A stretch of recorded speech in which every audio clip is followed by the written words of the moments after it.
মহারাজ খাঁটি সোনার টুকরো দেখা মাত্রই তার মনে আরো সোনা পাওয়ার লোভ জেগে ওঠে।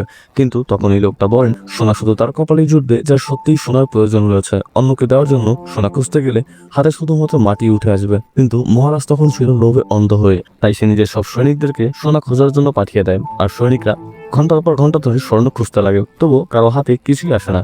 ঠিক তখনই রাজামশাইয়ের পণ্ডিত দেখে এক ময়ূর সামনে দিয়ে উড়ে যাচ্ছে।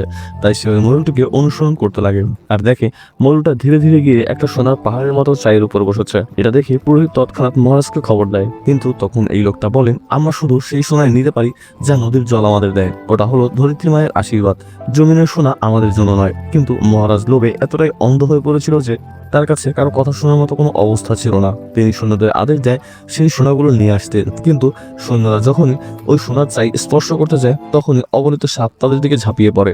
এই দৃশ্য দেখে সৈন্যরা ভয় পিছু হতে থাকে। আর ঠিক যখনই একটা সাপ মহারাজের পায়ে একদমই কামড় মারতেই যাচ্ছিল, ঠিক তখনই কানাইয়া সেই সাপটিকে ধরে টেনে ছিঁড়ে ফেলে। এরপর নিজের ঝুড়ি থেকে একটা নীল রঙের ছাই বের করে সব জায়গায় ছিটাতে শুরু করে এবং সবার উদ্দেশ্যে বলে যে পরবর্তী পার্ট দেখতে ভিডিওটাকে লাইক দিয়ে চ্যানেলটি সাবস্ক্রাইব করে আমাদের সাথেই থাকুন।